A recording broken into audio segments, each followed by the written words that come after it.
तो हम लोग लॉगरिथम स्टार्ट करते हैं,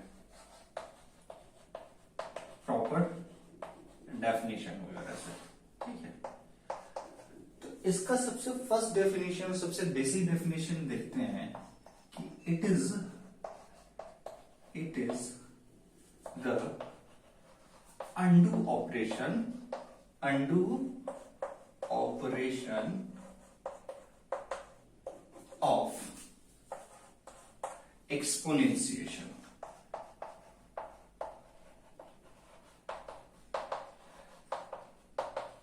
बहुत भारी भरकम डेफिनेशन नहीं है ये, बहुत सिंपल सा डेफिनेशन है। इसका मतलब अंडू ऑपरेशन का मतलब क्या हुआ कि जैसे ये 3 + 5 इक्वल्स टू कितना है 8, तो 8 में से अगर हम 5 को सब्ट्रैक्ट कर दें तो क्या आ जाएगा 3। इसका मतलब क्या है कि माइनस जो है वो अंडू ऑपरेशन है प्लस का, क्योंकि 3 में 5 को ऐड किया तो 8 आ गया, तो 8 में अगर 5 को सब्ट्रैक्ट करेंगे तो 3 आ जाएगा। इसका मतलब क्या हुआ कि अगर हम लेते हैं कि 3 का पावर 4 अगर 81 है, मतलब क्या कि बेस 3 पे 4 एक्सपोनेंट लगाया तो वो हमको वैल्यू कितना दे रहा है 81। इसका मतलब क्या है कि अगर हम लॉग लेंगे किसका 81 का, लॉग लेंगे 81 का, कहां पे, तो कौन से बेस पे, तो बेस 3, जो एक्सपोनेंट का बेस था उसी बेस पे, तो बेस ऑफ 3, और ये वैल्यू कितना दे देगा 4, ठीक है। तो मतलब जैसे यहां पे जैसे अंडू ऑपरेशन हुआ कि 3 + 5 8 है, तो 8 में से 5 को सब्ट्रैक्ट कर दिया तो 3 आया। तो उसी तरह से 3 का पावर 4 81 है, तो 81 का अगर लॉग हमने ले लिया कौन से बेस, जो ऑलरेडी हमारा बेस था उसी पे 3 पे, तो वैल्यू हमारी कितनी आ जाएगी 4। क्लियर है। उसी तरीके से अगर देखें कि 2 का पावर 5 हमारे पास कितना होता है 32, 2 का पावर 5 इक्वल्स टू 32, तो 32 का अगर हम लॉग लेंगे, लॉग ऑफ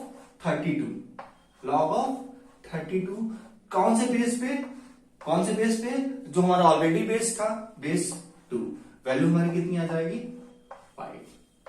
क्लियर है। तो ये हम क्या कर रहे हैं कि एक्सपोनेंशियल से हम लॉगरिथमिक में कन्वर्ट कर रहे हैं, एक्सपोनेंशियल रिप्रेजेंटेशन से लॉगरिथमिक रिप्रेजेंटेशन में कन्वर्ट कर रहे हैं, ठीक है। तो अगर कोई क्वांटिटी है log a बेस b, ठीक है, इसको हम लोग पढ़ते कैसे हैं, अभी कई बार मैंने पढ़ दिया लेकिन मैं एक बार लिख दे रहा हूं, log a to the base b, ठीक है। अब इस क्वांटिटी को log a to the base b को, इसको भी मैं दे रहा हूं, log a to the base b को अगर हम k लिखते हैं, ठीक है, तो यहां से हम देखेंगे कि a जो कितना हो जाएगा b to the power k, a कितना होगा, ये b to the power k होगा, मतलब ये वैल्यू यहां पे ऐसे चला जाएगा, ठीक है। और सॉरी, इससे पहले हम लोगों ने देखा था कि अगर a का power x equals to y रहेगा तो log of y to the base a equal to कितना हो जाएगा x। तो ये हमारा क्या है, conversion from logarithmic to exponential और एक्सपोनेंशियल टू लॉगरिथमिक। तो इसका एक दो एग्जांपल देखते हैं, जैसे कि अगर 3 का पावर 3 इक्वल्स टू कितना 27, ये कौन से फॉर्म में लिखा हुआ है एक्सपोनेंशियल फॉर्म में, तो इसका लॉगरिथमिक फॉर्म क्या हो जाएगा log ऑफ 27 और कौन सा बेस, ये बेस, दोनों तो 3 है लेकिन ये कितना हो जाएगा 3। अच्छा, अगर यहीं पे एक दूसरा एग्जांपल लूं कि log of x to the base 3 equals to 2, log of x to the base 3 equals to 2, तो x की वैल्यू कितनी होगी, ठीक है। तो अब हमको क्या करना है, ये लॉगरिथमिक है उसको हमको एक्सपोनेंशियल में कन्वर्ट करना है, तो हम क्या करेंगे, ये 3 यहां पे लेके चले जाएंगे, मतलब क्या x जो होगा वो हो जाएगा 3 का पावर बेस जो है हमारा अगेन बेस में आ जाएगा 3 का power 2 which is equals to 9। तो यहां पे हम लोग कन्वर्ट कर रहे हैं लॉगरिथम को एक्सपोनेंशियल में और एक्सपोनेंशियल को लॉगरिथम में। बहुत इजीली कर सकते हैं। एक बार फिर से मैं रिकैप कर दे रहा हूं कि अगर log of a to the base b दिया हुआ है एक नंबर के, तो उसको एक्सपोनेंशियल में कन्वर्ट करना है। तो हम क्या करेंगे, ये a की जो वैल्यू होगी, ठीक है, ये a की जो वैल्यू होगी वो हो जाएगी b to the power k, मतलब जो log का बेस है वो इधर जाके बेस में चला जाएगा और ये k हो जाएगा हमारा एक्सपोनेंशियल, ठीक है, एक्सपोनेंट हो जाएगा। और अगर एक्सपोनेंट फॉर्म में दिया हुआ है कि a to the power x equals to y, तो log ऑफ y हम किसका निकालेंगे, log ऑफ y कहां पे, तो जो हमारा ऑलरेडी बेस दिया हुआ था उस बेस पे, तो log of y to the base a और वैल्यू कितना हो जाएगा x। तो इसको अगर हम एक दूसरे तरीके से देख लें जो इंपॉर्टेंट है, log से एक्सपोनेंट और एक्सपोनेंट से log में कन्वर्ट करना, तो वो क्या हो जाएगा कि अगर बेस का पावर एक्सपोनेंट है, बेस का पावर एक्सपोनेंट इक्वल्स टू एक नंबर है, ठीक है, तो log of number, log of जो ये तो एक्सपोनेंशियल फॉर्म में लिखा हुआ है, तो इसको हम लोग लॉगरिथमिक फॉर्म में लिखने की कोशिश कर रहे हैं। तो लॉग ऑफ जो नंबर होगा, लॉग ऑफ नंबर, और कहां पे, तो बिना बेस के लॉग का कोई वैल्यू नहीं है, मतलब लॉग निकाल नहीं सकते हैं, तो हमारा बेस क्या हो जाएगा, जो एक्सपोनेंट का बेस है वो बेस इक्वल्स टू कितना हो जाएगा, एक्सपोनेंट, ठीक है। तो अब ये हम कन्वर्ट कर सकते हैं इससे इसमें और इससे इसमें। कैसे, तो अब यहां से यहां कैसे जाएंगे, तो नंबर जो हमारा निकलेगा वो कैसे निकलेगा, इस बेस को एक्सपोनेंट के नीचे लगा दिया, तो base to the power exponent equals to number हो जाएगा, ठीक है। तो यहां से आप इजिली बेस एक्सपोनेंट से लॉग में और लॉग से एक्सपोनेंट में कन्वर्ट कर सकते हैं। अब हम जो स्टैंडर्ड डेफिनेशन है लॉगरिथम का वो देखते हैं, उससे काफी कुछ क्लियर होगा। जो सेकंड डेफिनेशन है, इस डेफिनेशन को ऑयलर ने प्रेजेंट किया था।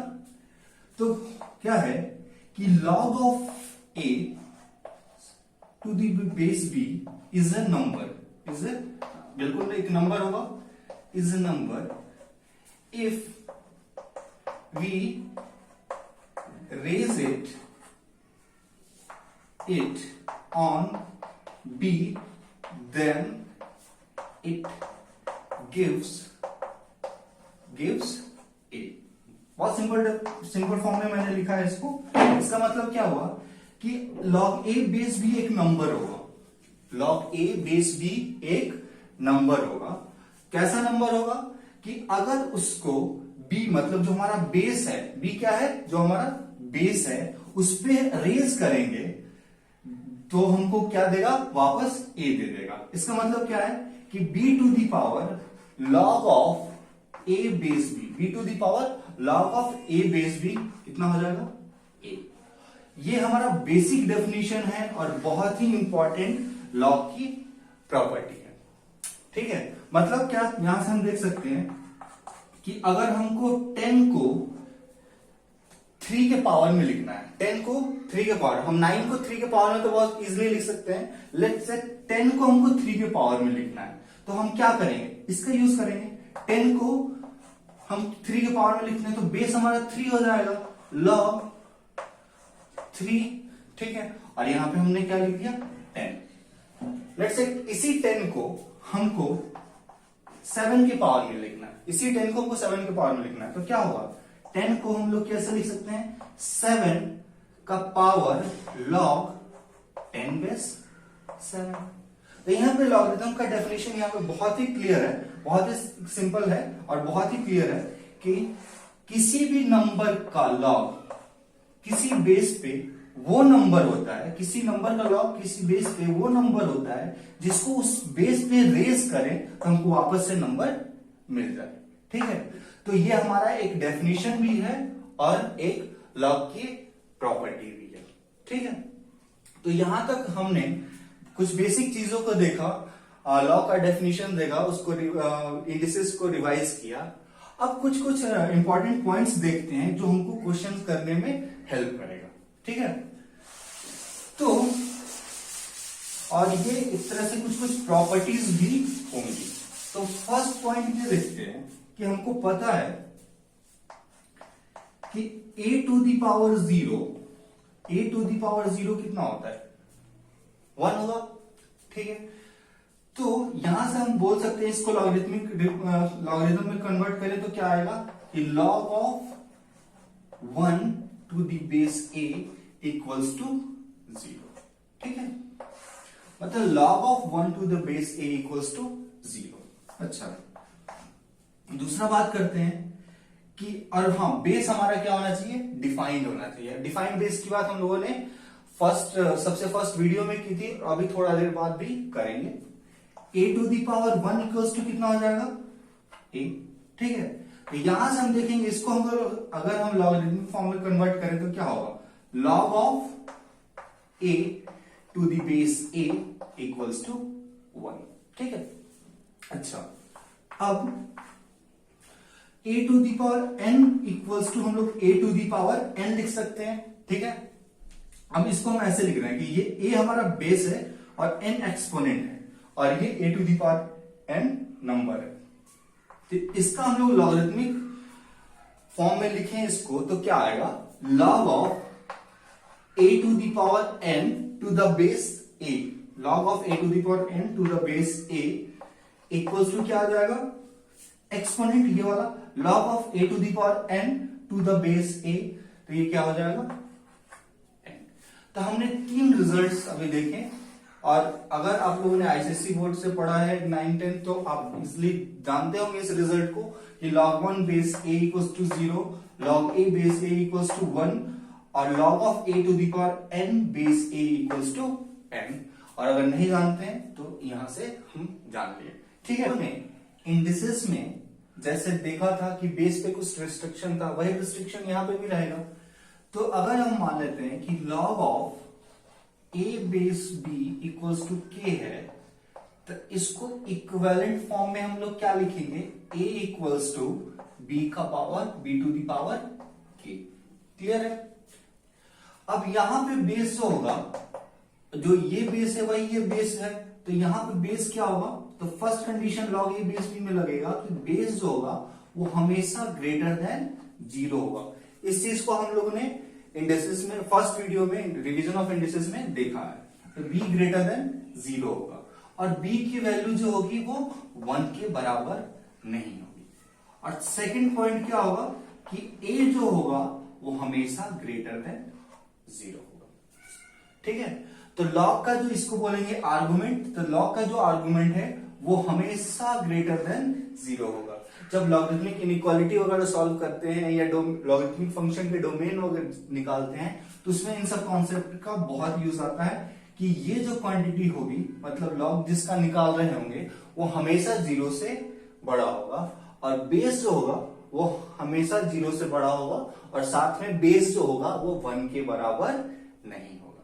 क्लियर है, तो जैसे अभी हम लोगों ने कुछ एग्जांपल्स, कुछ बेसिक आइडेंटिटीज देखी थी, जैसे कि log 1 base a equals to 0, log of a base a equals to 1 और log of a to the power n base a equals to कितना, n।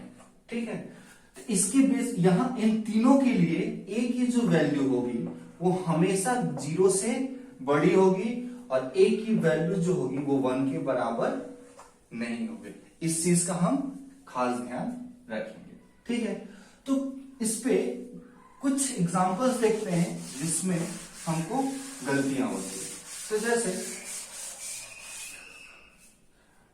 अगर हम बात करें कि log ऑफ 10 बेस 10 कितना हो जाएगा, तो हम बहुत इजीली आंसर दे देंगे 1। ठीक है, अच्छा हम बोले कि log ऑफ 3 बेस 3 कितना हो जाएगा, तो हम आंसर दे देंगे 1। लेकिन अगर हम बोले कि log ऑफ -10 बेस ऑफ -10, अब इसकी वैल्यू क्या होगी, तो अगर इसका आंसर हम दे देंगे 1 तो हम गलत हो जाएंगे। क्यों गलत होंगे? log a बेस a तो 1 होता है, लेकिन a अगर निगेटिव हो जाए तो हमारा फंक्शन डिफाइंड नहीं होगा। तो ठीक है, ये हमारा गलत आंसर है। ठीक है, तो इसका सही आंसर क्या होगा कि ये डिफाइंड नहीं है, यानी हम लोग इसको बोल देंगे कि ये नॉट डिफाइंड। अच्छा, अब log 1 बेस 3 कितना हो जाएगा? 0, क्योंकि log 1 किसी भी बेस पे कितना होता है? 0। किसी भी डिफाइंड बेस पे कितना होता है? 0। अच्छा, log ऑफ 1 बेस 1 कितना हो जाएगा? तो ये कितना होगा? 0। और अगर इसको हमने 0 बोला तो हमारा आंसर क्या हो जाएगा? गलत। हम सही आंसर नहीं दे रहे हैं। सही आंसर इसका क्या होगा? Not defined. क्यों नॉट डिफाइंड होगा? क्योंकि log 1 तो 0 होता है, बट log 1 का बेस में अगर 1 आ गया तो किसी भी log के बेस में 1 आ जाएगा तो वो log क्या हो जाएगा? अनडिफाइंड। क्लियर? तो ये 2-3 एग्जांपल्स हैं जिससे हमारा कुछ कॉन्सेप्ट क्लियर होगा कहां पे log हमारा डिफाइंड होगा। तो first of all, argument negative नहीं होना चाहिए। सेकंड, बेस निगेटिव नहीं होना चाहिए। जैसे बेस निगेटिव पे कॉल लेते हैं, जैसे base 10 minus log of 10 minus 10, base of -10, ये कि इसका आंसर क्या देंगे? हम कुछ नहीं देंगे, हम बोल देंगे कि ये डिफाइंड ही नहीं है। तो उसी चीज को हमने रिकैप किया कि हमारा बेस है जो निगेटिव नहीं होना चाहिए, और बेस जो है वो 1 नहीं होना चाहिए,